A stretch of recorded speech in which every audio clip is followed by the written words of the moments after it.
सीधी सी बात, थोड़ी कड़वी लगेगी बात, मेरी नजर में ना तो आई लव मोहम्मद की जरूरत है, ना ही आई लव महाकाल की जरूरत है। ये मजहबी नुमाइश या धार्मिक नुमाइश की जरूरत नहीं है। अब किसी ने कहा ही नहीं है कि आई हेट मतलब मोहम्मद या आई हेट महाकाल, किसी ने नहीं कहा। तो फिर ये आई लव मोहम्मद या आई लव महाकाल ये दिखाने की क्या जरूरत है? ये देश भर में इसकी जरूरत क्या है? इसे ही तो मतलब ये तो मजहबी नुमाइश होता है ना। वैसे कहते हैं कि धर्म किसी का भी बहुत ही पर्सनल मैटर होता है, धार्मिक चॉइस बहुत ही पर्सनल मैटर होता है ना, बहुत ही निजी मामला। ये फिर नुमाइश है ना, ये तो मजहबी नुमाइश है। चाहे आई लव महाकाल हो जो अब इसके जवाब में चल रहा है, और चाहे आई लव मोहम्मद हो, किसी ने आई हेट तो कहा नहीं है। और नवरात्र से आप शुरू कर रहे हैं इस चीज को। देखिए, नवरात्र से पहले देश भर में आई लव मोहम्मद के पोस्टर नारे पर देश भर में प्रदर्शन हुआ। कुछ जगह हिंसा हुई, कुछ जगह बवाल हुआ, कुछ जगह पत्थरबाजी हुई, कुछ जगह पुलिस को दौड़ा दौड़ा कर मारा गया। यहां तक चल रहा था सब। अब क्या हो गया? उसी के जवाब में उस तरफ देखिए, वाराणसी, उज्जैन, कई शहरों में आई लव महादेव। ये देखिए, अब आई लव महादेव, इसकी जरूरत नहीं है। कोई वर्सेस थोड़ी ना है, मतलब कोई आमने सामने थोड़ी ना है। आई लव महाकाल का अभियान शुरू हो गया देश भर में। ये देखिए आप, वाराणसी में शंकराचार्य नरेंद्रानंद सरस्वती के नेतृत्व में आई लव महादेव अभियान शुरू हो गया है। देश में महादेव सेना बनाने की अपील की गई है। महादेव सेना, I love Mahadev, I love Mahakal, I love Mahadev अभियान को सफल बनाने के लिए साधु संतों ने हर हर महादेव का जयकारा लगाया, जय घोष किया। वो कह रहे शुरुआत उन्होंने की। वो कह रहे कि शुरुआत आई लव मोहम्मद से हुई, तो हम क्यों पीछे रहे? लीजिए आ गया जवाब, I love Mahadev, I love Mahakal. Ujjain में, वाराणसी में यह अभियान शुरू हो गया, कैंपेन चल रहा है। नारे, पोस्टर प्रिंट हो रहे हैं, बनाए जा रहे हैं, होर्डिंग्स लग रहे हैं।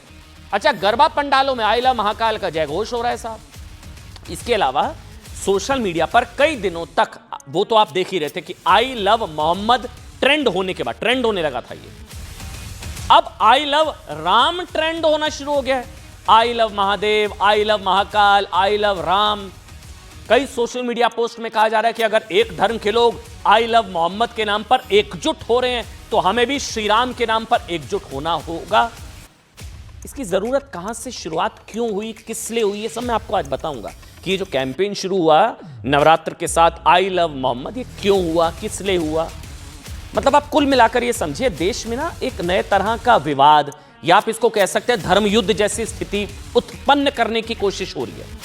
क्योंकि कई लोगों को ये लगता है साहब कि आई लव मोहम्मद के नाम पर देश में एक तरह के मजहबी शक्ति प्रदर्शन की कोशिश हो रही है। शक्ति प्रदर्शन, एक साथ 10 राज्य, 30-30 शहर में एक साथ कैंपेन, कुछ जगह हिंसा, मारपीट, पत्थरबाजी। वहां काशीपुर में तो पुलिस वाले को दौड़ा दौड़ा कर मारा था।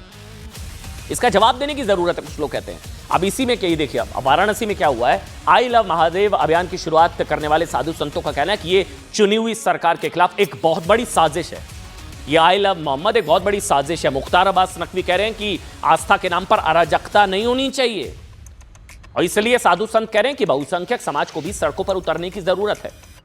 और अगर शांति की भाषा नहीं समझी गई तो महादेव की फौज भी है।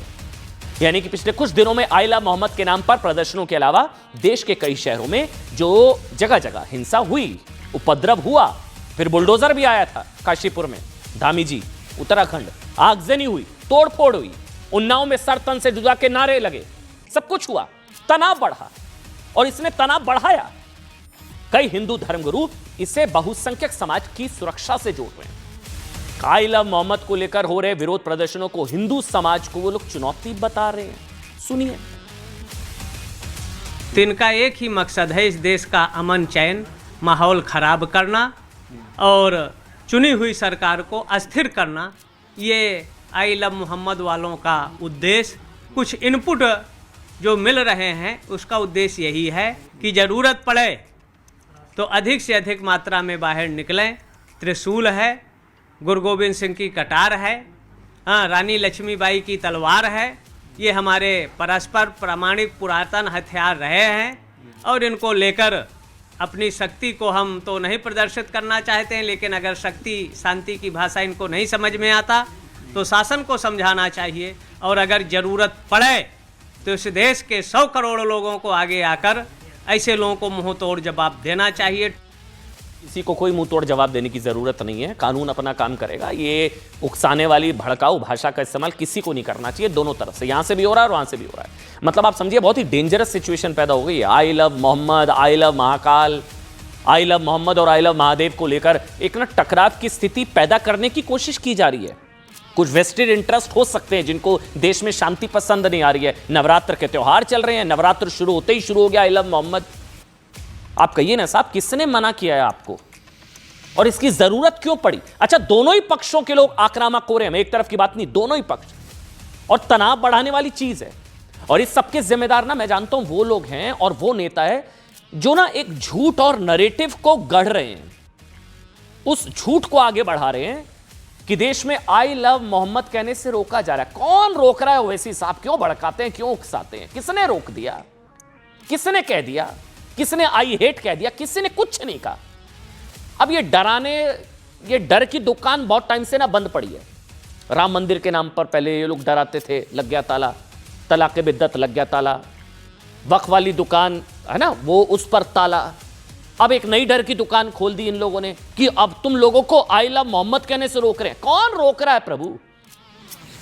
ओवैसी साहब, उमर अब्दुल, अच्छा इन्होंने कहा कि आई लव मोहम्मद बोलना इंटरनेशनल हो गया क्या? आई लव मोहम्मद बोलना इंटरनेशनल हो गया क्या? उमर अब्दुल्ला कह रहे हैं कि किसी को सिर्फ आई लव मोहम्मद कहने पर गिरफ्तार कैसे किया जा सकता है। नहीं नहीं, ऐसे नहीं हुआ।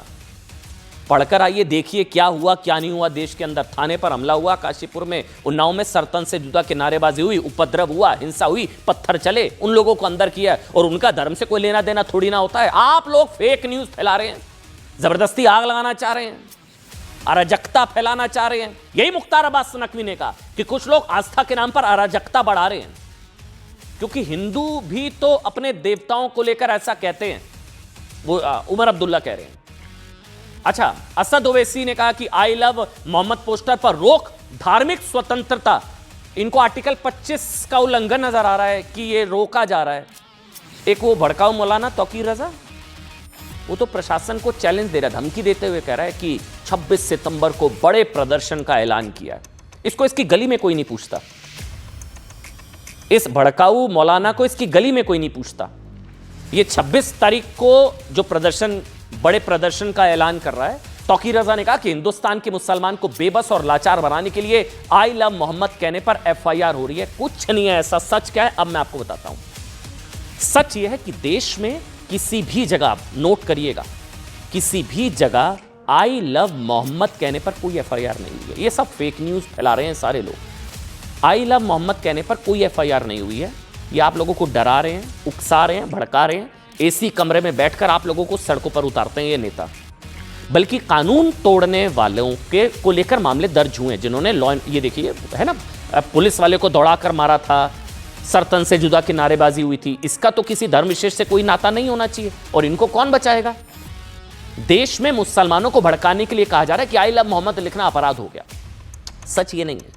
सच ये है कि कार्रवाई नए कार्यक्रम की स्थापना और सांप्रदायिक अशांति को लेकर हुई। वाराणसी में आई लव महादेव अभियान शुरू करने वाले साधु संत अब कह रहे हैं कि आई लव मोहम्मद के नाम पर देश में अशांति फैलाने की कोशिश हो रही है, और इसके लिए वो कह रहे हैं फॉरेन से फंडिंग आ रही है। सब टूल किट है, प्लान्ड तरीके से अचानक जागे, अचानक से ये लोग 5 तारीख को कानपुर का मामला, 19 मतलब 15 दिन गायब, अचानक से नवरात्र से पहले आई लव मोहम्मद शुरू हो गया। ये सब टूल किट है, फॉरेन फंडिंग हो रही है देश में माहौल खराब करने के लिए। ऐसा था साधु संतों का कहना। कह रहे यही वजह है कि घटना 5 सितंबर की है। पूरे देश में बवाल नवरात्रि से ठीक पहले मचाया गया। अच्छा, आई लव मोहम्मद को लेकर देश भर में जो प्रदर्शन हो रहे हैं उसका ट्रिगर पॉइंट आप जानना चाहेंगे ना। अचानक क्या हुआ? अचानक से प्यार का इजहार, अचानक से क्यों आई लव मोहम्मद? तो वो तो अच्छी बात है, करिए, लेकिन अचानक ट्रिगर पॉइंट क्या है आप जानते हैं? 5 सितंबर को कानपुर की एक घटना, एक बहुत छोटा सा मामला था। मुस्लिम समुदाय के जुलूस में शामिल लोगों ने दूसरे समुदाय के इलाके में आई लव मोहम्मद लिखे पोस्टर लहराए। थोड़ा टकराव हुआ, पुलिस आई, कार्रवाई की, विरोध हुआ। सांप्रदायिक तनाव की स्थिति देखकर पुलिस ने पोस्टर हटवा दिए। सेंसिटिव था मामला, लॉ एंड ऑर्डर पुलिस देखती है। इसके बाद कुछ युवकों को, मतलब आप कह सकते हैं कि वहां पर धार्मिक पोस्टर फाड़ भी दिए गए। कानपुर का एक मामला था छोटा सा, दोनों पक्षों के बीच झड़प हुई। पुलिस ने 9 लोगों के खिलाफ धार्मिक भावनाएं भड़काने और सांप्रदायिक सौहार्द बिगाड़ने की एफआईआर दर्ज की। आइला मोहम्मद को लेकर कोई एफआईआर दर्ज नहीं हुई। लोगों के खिलाफ धार्मिक भावनाएं भड़काने, सांप्रदायिक सौहार्द बिगाड़ने की एफआईआर दर्ज की गई जो लोग थे। अब आप सोच कर देखिए जो मैं सवाल पूछ रहा हूं, 5 सितंबर की घटना, 15 दिन की चुप्पी, अब अचानक ऐसा क्या हुआ? ये प्रेम जागृत हुआ और इसका इजहार करना पड़ रहा है। अचानक 5 को हुआ था ना मामला, 5 तारीख को, 15 दिन चुप्पी, फिर अचानक सडनली नवरात्र से ठीक पहले, नवरात्र के दौरान, नवरात्र शुरू होते ही 8 से 9 राज्यों में 30 शहरों में प्रदर्शन, कई जगह हिंसा, पत्थरबाजी, उपद्रव, तोड़ फोड़, थाने पर हमला। नवरात्र शुरू होते ही एक पक्ष तो यहां तक कह रहा है कि इसकी जरूरत ही क्यों पड़ रही है? क्या किसी ने आई हेट ऐसा कुछ कहा? जो आई लव मोहम्मद का कैंपेन चलाया जा रहा है वो भी नवरात्र के शुरू होते ही, जो बाद में हिंसा में बदला, वो तो फैक्ट है। जानते हैं क्या क्या हुआ? गोधरा में थाने पर हमला कर दिया था इन लोगों ने, थाने पर हमला कर दिया था। उत्तराखंड के काशी में पुलिस वाले को दौड़ा, एएसआई जोशी नाम था उनका, एएसआई जोशी उनको दौड़ा दौड़ा कर पीटा गया था। यूपी के उन्नाव में सर तन से जुदा के नारे लगे थे, लेकिन खुद को सेकुलर और गंगा जमनी तहजीब का ब्रांड एम्बेसडर बताने वाले किसी नेता ने अब ये समझाने, ये और उकसा रहे हैं, किसी ने समझाने की कोशिश नहीं की कि ये आरोप सिर्फ एक अफवाह है कि आई लव मोहम्मद कहने पर किसी को रोका जा रहा, किसी को नहीं रोका जा रहा। कानपुर में जिन लोगों पर एफआईआर हुई उसकी वजह सांप्रदायिक तनाव भड़काने के आरोप थे, ना कि आई लव मोहम्मद के पोस्टर लगाने। लेकिन उमर अब्दुल्ला और ओवैसी साहब कह रहे हैं कि आई लव मोहम्मद कहना एंटी नेशनल होगा, क्या रोका जा रहा है हम लोगों को, या आपकी धार्मिक आज़ादी, आर्टिकल 25 ना जाने क्या क्या। साध्वी प्राची जैसी हिंदुवादी नेताओं को यह आरोप लगाने का मौका मिला कि देश में ये ना एक नया तरह का जिहाद छेड़ने की कोशिश है। ये कह रही हैं साध्वी प्राची, सुनिए। से लेना चाहिए, विशेषकर उत्तर प्रदेश में भारतीय जनता पार्टी को, क्योंकि कुछ भी हो सकता है। ये लोग बाज नहीं आ सकते, ये लातों के भूत कभी बातों से नहीं मान सकते। और जब जब हिंदुओं के त्योहार आते हैं तब तक इस तरह की कोई न कोई जिहाद चालू कर देते हैं। सुनिए, हमको उन्होंने बताया है कि तुम्हारा ईमान उस वक्त तक मुकम्मल नहीं हो सकता जब तक कि तुम मोहम्मद सल्लल्लाहु अलैहि वसल्लम को अपनी दुनिया की हर चीज़ ज़्यादा नहीं चाहोगे। ये तुम्हारे ईमान का हिस्सा है और आर्टिकल 25 में फ्रीडम ऑफ रिलीजन है, तो संविधान में फंडामेंटल राइट है, इसको आप कैसा छीन सकेंगे किसी से? और ये क्या बात है कि नया पोस्टर कैसा लगाए?